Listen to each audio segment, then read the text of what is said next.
an inside look at the hottest action from the world of sports. This is Fox 54 Sports Extra. Now your hosts, Mo Carter and Jonah Karp. And what's going on, everyone? Welcome to another edition of Fox 54 Sports Extra, right here on your favorite channel and favorite 30 minutes of your entire week. Mo Carter, Jonah Karp, and also Simon Williams on board this evening. Remember, this is the only show that features a guy from South Louisiana, a guy from Long Island, and a guy from Philly. How you guys like that? Yeah, that's how I would have it. No better way. Well, it seems like you're the odd one out, Mo. Apparently so. You know, you guys grew up in large metropolitan areas. I grew up in a small rural area. Yeah. How do you feel? I feel great, man, because we're all here in Huntsville trying to do the same thing and bring great sports coverage to everybody in the Tennessee Valley. And that's why you're running the show. Absolutely. Speaking of the show, let's show them what's coming up on tap. Yeah, that's exactly right. The Rocket City Trash Pandas are playing their best baseball of the season. We'll hear from some of their players about what's led to the recent success. And speaking of the Trash Pandas, we'll let you guess who this week's mystery player is. One more chance before we reveal the winner tomorrow. Also, we'll take you inside the USTA Girls 16 Clay Court National Championships. One of the best high school football players in all of North Alabama is heading to a big-time P5 program. Details and the big announcements from the shows. All that, and of course, we'll wrap up the show with our best of the week. Well, the Rock City Trash Pandas have been playing their best baseball since their inception. They punched their ticket to the playoffs a few weeks ago by taking the division title in the first half of the season, and through 11 games to start the second half, the Trash Pandas have gone 9-2. Rocket City has won 8 straight, which is a franchise record, and the magical part about all of it is it seems like it's a different player contributing each night, whether it's on the mound or at the plate. The Trash Pandas are finding ways to win, and what's come from all of this is an incredibly cohesive unit. From the pitching to the hitting, I mean, we get timely hitting, timely pitching, big starts. It seems like someone's always hot for this team. You know, they get the big hit. You know, Soto, Jordan's come up and done really, really well. I love this group of guys. They're a great group of guys. They know how to work. They know how to have fun. They know how to go out and win. It's a good mixture of everything that you want in the clubhouse. I feel like we are just solid at everything. Like, we're a really good overall team. We score enough runs to win. We pitch great. Our defense is great. We're just a solid overall team. I don't think we have any weak spots. Now, those Rocket City Trash Pandas looking for their 9th straight victory in a 6-game series sweep against the Chattanooga Lookouts today. And, of course, it's Sunday, so you see those wonderful military uniforms. Trash Pandas looking to jump out early in front. Levon Soto tries to swipe second, but James Free guns him down, and he will keep the game scoreless. It remained that way to start the second inning. Adam Seminaris in trouble, bases loaded with nobody out. T.J. Hopkins, the first pitch swinging, lifts it straight to center. That's deep enough to score a run as Jordan Adams makes the grab.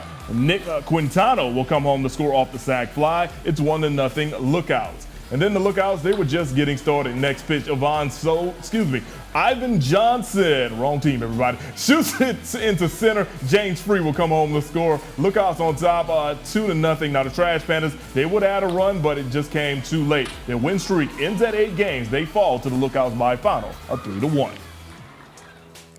All right, so Fox 54 and the Rocket City Trash Pandas are teaming up to give away some goodies. Now here's the game. Name that Trash Panda.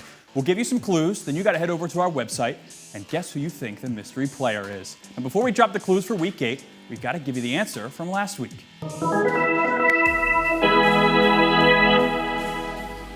Favorite movie is For the Love of the Game. My favorite pregame meal is chicken Alfredo. My favorite baseball memory is going to state and high school. All right, if you think you know the answer, you got to head on over to fox54.com, select the Trash Pandas tab in the light blue color, pick the correct answer for your chance to win a prize pack. This week's answer will be announced next Monday evening at 9 o'clock right here on Fox 54. Let's stick on the Trash Pandas train because speaking of the Trash Pandas, star pitcher Coleman Crow has been recognized for his stellar performance. Crow has been named the Southern League Pitcher of the Month for June, and he's been racking up the accolades recently. Crow was named Southern League Pitcher of the Week in 3 of the last 7 weeks. Crow posted a perfect 3-0 record with a 1.33 earned run average in June while helping the Trash Pandas clinch a playoff berth a couple weeks ago. Speaking of Trash Panda pitchers, their star pitcher, or at least the other guy, Kai Bush, now has a trip to the West Coast on his calendar coming up. Earlier this week, he was named the American League roster for the 2022 Sirius XM All-Star Futures Game. The contest is a showcase for the next big stars of Major League Baseball. And 13 starts for Rocket City. Going into this week, he had 13 starts for Rocket City. He was 5-2 with a 3.53 ERA, 61 strikeouts, and about 63.2 innings pitched. He becomes the second Trash Pandas player to earn a Futures Game selection. You may recall Reed Detmers pitching the game last season at Coors Field in Denver, Colorado. All right, off to the majors now. Nationals at Braves to go to the sixth. Braves up 2-0. Pinch hitter Lane Thomas lines a 3-run homer off Dylan Lee. It's his 9th of the year. The Nats take a 3-2 lead. We move to the 8th. Same score. Austin Riley launches a solo shot off Kyle Finnegan. Riley's 23rd of the year. Game knotted up at 3. So we move to extra innings. Same score. Austin Riley stands on second base. Wilson Contreras to second. Escobar tries to field.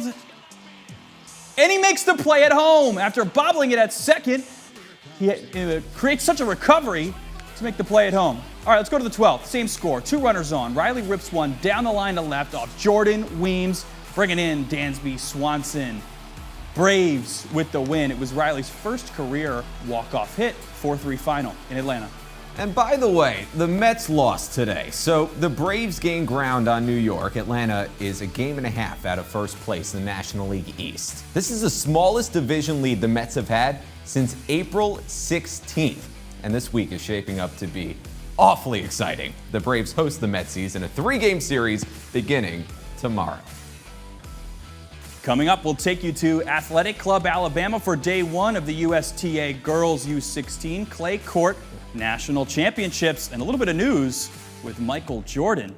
Stay tuned.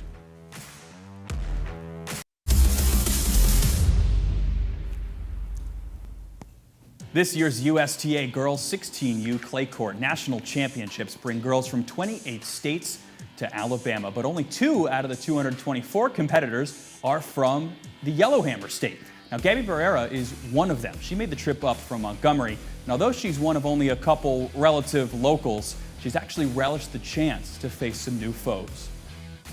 I love playing people I don't know because it's kind of like a little game. It's like when I was going in against her, I was just kind of trying to figure out, like, how's her forehand, how's her backhand, and then I realized both of them pretty much were the same. Barrera's opponent was Daniela Chica from Miami. Chica is one of 32 other Floridians, the second highest representation from any state, behind only California. Barrera is thankful for the chance to compete much closer to home. I love to play in my state because I go out of the state a lot to kind of get the feel of travel and playing on different places and in different time zones, because sometimes I'll be on like a Georgia time zone in my mind when I get back from Georgia. Barrera and Chica split the first 2 sets of their match. Barrera was able to cause Chica to let 4 times in the third, but the Floridian finished it off with a 6-4 final score. Barrera will use this experience and her comfort on the clay in the doubles round.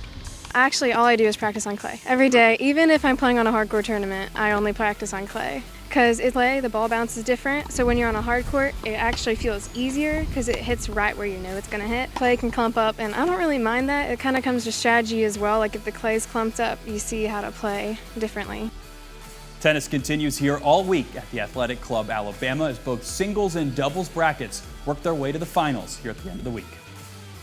Good stuff, Simon. On the big stage, 22-time major champ Rafael Nadal withdrew from Wimbledon ahead of Friday's semifinal. Nadal elected not to continue competition because of a torn abdominal muscle. He's a 2-time Wimbledon champ, but Nadal has not won since 2010. Now, Novak Djokovic is just 1 step closer than Nadal's Grand Slam record. Today, he won the 2022 Wimbledon Championship, taking down Nick Kyrgios to take home the crown. It's his 4th consecutive Wimbledon title and his 7th overall. Only Roger Federer has more with 8. Now, the victory marks his 21st Grand Slam title, just one shy of Rafael Nadal, who has the record with 22 Grand Slams. Alabama star quarterback Bryce Young has racked up a slew of offers during the calendar year of his sophomore campaign. Now, today was another piece of hardware given to him, and he beat out thousands of candidates to win it. The Bama QB won the SEC Male Student Athlete of the Year award for 2021-22. The award, which is named in honor of former SEC Commissioner Roy Kramer, is given to the best athlete in the conference, regardless of sport. Young completed his second season with the Tide, throwing for just under 5,000 passing yards and 47 touchdowns. Young credits his success to his teammates and his head coach, Nick Saban, who's always looking out for the best from his guys. He's demanding of us. He's very strict, but I wouldn't want it any other way. I wouldn't want to play for a coach who is cool with, with us not reaching our goals. And, we all embrace it. We all know that what our goals are. We all know that last year wasn't what we wanted to happen. So I really love that about our group, about our coaches. We all understand what it is. We all understand that we have to be better, and we're all dedicated to reaching that goal. Now, this guy has really racked up a ton of awards this season. Here's a few of them. SEC Male Athlete of the Year, Heisman Trophy Award winner, Maxwell winner, Davey O'Brien winner, AP College Football Player of the Year, and of course, on the field, he won SEC Championship Game MVP. And here's the crazy part. If you're going to bet on the Heisman winner this year, Vegas doesn't want you to bet on Bryce Young. According to Fox Sports, Ohio State's CJ Stroud is the favorite. Young is right behind him, followed by new USC quarterback Caleb Williams, who's the third favorite. Experts say that people could take a wild bet on Will Anderson, Young's teammate at Bama as well.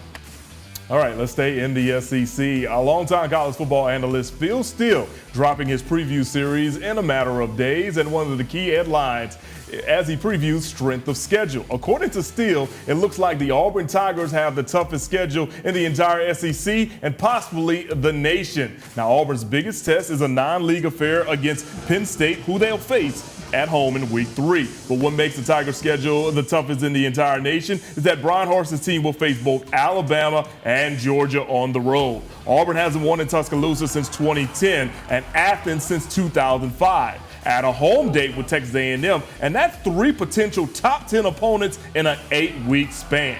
Now, Brian Harsin says his team will embrace the challenge because that's a part of being in the SEC. They want to be a part of something. They're kind of looking at everything. They're looking at their sport, but they're also looking at just the total package, right? And I think for us in athletics, it's the total package. The SEC, that's where it's at, all right? The best of the best come to the SEC to play, come to the SEC in all sports because they're the best of the best. So I think that is just part of our environment. All right, here's a look at some of those key games for Auburn in 2022. Of course, they'll host Penn State on September the 17th. They host LSU on October the 1st. They travel to Georgia the following week. Then they'll go to Ole Miss to face Lane Kiffin and company. They'll host Texas A&M on November the 12th. And of course, Thanksgiving weekend, they'll take on Alabama in the annual Iron Bowl game. Switching gears to a more sobering story. A couple days ago, we shared with you some tragic news. Former Austin High School star and Alabama State football player Awesome Harris has passed away. Some people who knew Awesome are helping us remember him by relaying what he meant to them, including his former high school football coach, Jeremy Perkins, who sent us this message, quote, "Awesome was an outstanding young man who made a great impact on Austin High School football, Austin High School, and the Decatur community. He was loved by all who knew him and will be truly missed. Our thoughts and prayers are with Awesome's mom, Sherry, and brother Asa, along with the entire family," end quote. And first, your Alabama State head football coach, Eddie Robinson Jr., delivered this statement, quote, "Our team is really hurting right now. As a matter of fact, all of us are heartbroken by this loss. We prayed together and comforted one another," end quote. We'll all continue to keep the Harris family in our thoughts and prayers, and Harris's funeral will be in Cortland, Alabama, tomorrow morning. Now, Huntsville is the home of Alabama A&M, but on July 14th, their arch rival will invade the Rocket City. Huntsville is one of the many sites for Alabama State's Swarm as one coach's tour. Hornet fans and alums can gather on July 14th at the Holiday Inn at the corner of Research Parkway and University to meet new football coach Eddie Robinson Jr. and new basketball coach Antonio Madlock. Huntsville native and current ASU athletic director Jason Cable will also be in attendance. One of the best high school football players in North Alabama is taking his talents to the SEC. Details on the major announcement coming up next.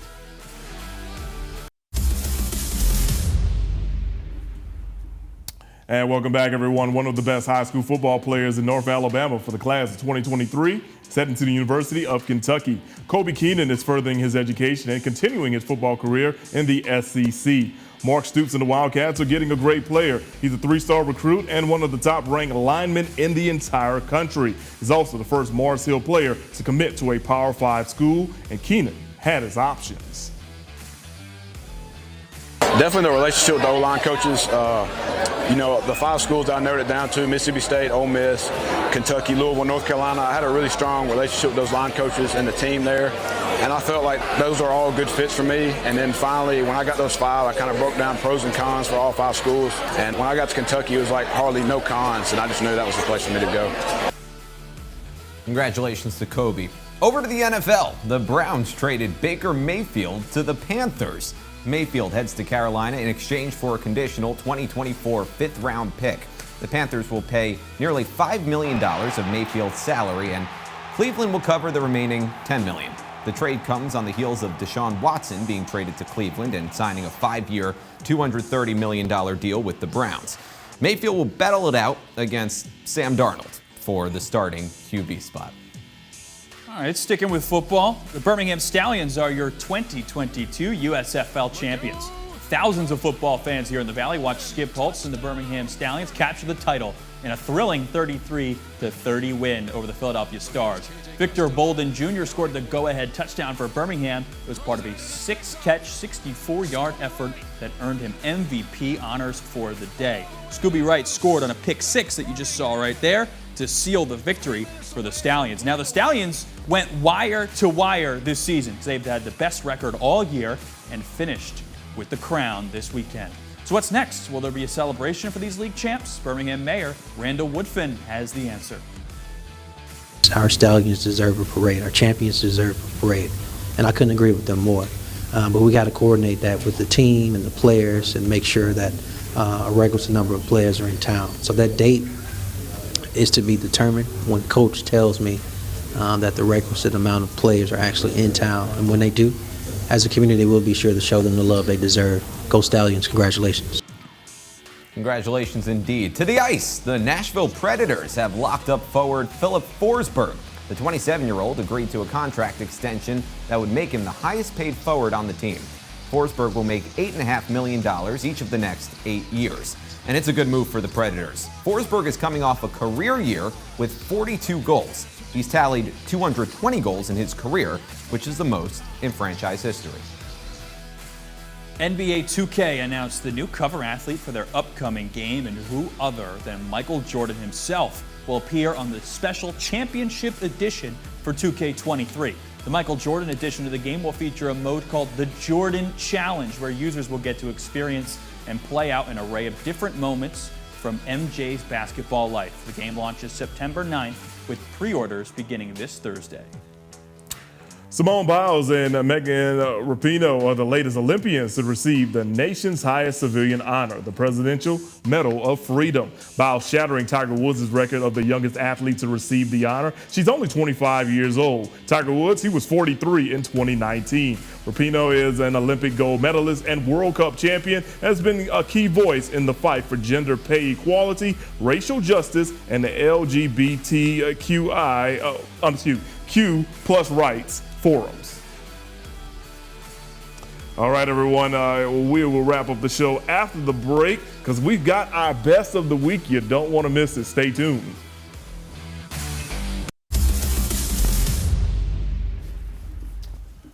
All right, welcome back, everyone. As always, you know, time flies by. We're having fun, but we cannot let you go without checking out the best of the week. Simon, you're the newbie. You get the start tonight. All right, now they say honesty is the best policy, but this might just not be the case, especially if you're playing outfield for the Boston Red Sox and you honestly don't know where the ball is. White Sox outfielder Christian Arroyo loses it in right field, and it allows 2 runs to score. You see 2 runs coming in, they throw it to home, and they get the out at the plate. And of course, right, you make the error in right field, but you respond with an outfield assist. But it didn't really do too much of the final effort as the Yankees wound up winning 12-5. There were so many funny captions about that on the internet. Let's head to the links for my best of the week. This happened on Friday. American Century Celebrity Golf Championship. That's Steph Curry. Second shot on 13. The backspin for the par 4 eagle for the NBA Finals MVP. But is that better than this? To Scotland for the Genesis Scottish Open. Jordan Smith, 193 yards out, par 3, hole-in-one. That shot won Smith and his caddy each a brand new car. That's not bad, guys. Not a bad day at the office. Exactly, especially if you're at that caddy. Exactly. I mean, all you thought you was going to do was just hold golf clubs, and now you just win yourself a new Cadillac. How about Steph Curry, though? I know. I mean, Steph Curry does this in the offseason, if you do not know. I mean, that was pretty remarkable. It was. It really, really was. You know, now here's the thing. You know, you see Steph Curry being a good golfer. Well, you know somebody else that plays a lot of golf in the offseason when he was a pro? No, not me. Absolutely not. Michael Jordan. Yeah, that's true. So I've got a story that we've already ran, and we're going to run it again. See, here's the thing. For anyone that knows me, you know how big of a Michael Jordan fan I am. So I was ecstatic to learn that none other than his airness will appear as the cover athlete of the championship edition of NBA 2K23. I mean, come on. 2K23, number 23. It just all makes sense, right? Of course, like NBA 2K11, there will be a Michael Jordan edition of the game called the Jordan Challenge. In 2K11, I remember they had like the flu game challenge and all kind of whatever, so I'm figuring they're going to have some enhancements. Who knows? They may even bring up some ideas of the fact that, oh, you know what? Michael Jordan said this, or Michael Jordan said that. Or, hey, he offended me, or I took this. Y'all know whatever. So I'm just saying, I can't wait for it to go ahead and come out. The only thing is I need to go ahead and save my coins because I don't have a PS5 right now, you know. So maybe y'all might be able to call Mrs. Carter and be like, hey, yeah, Christmas is in a few months. Exactly. You got to wait a little bit. I can't do that. I hope there's an edition where we can be Michael Jordan in the Last Dance documentary. That would be off the chain. That'd be cool, right? Hit X to say, no, I took that personally. Right. Absolutely, absolutely. You know, or I would love the whole fact of when he had to go to Las Vegas to find Dennis Rodman because he took time off. Yeah, you're using the controller. You're trying to find, like, you're in New York, the casino, like going down which hallway, trying to find Dennis Rodman. And if you earn enough points, you can unlock Isaiah Thomas. Unlock Isaiah Thomas or Carmen Electra. All right, everyone. We had a great time. We will see you next Sunday right here on Fox 54 Sports Extra.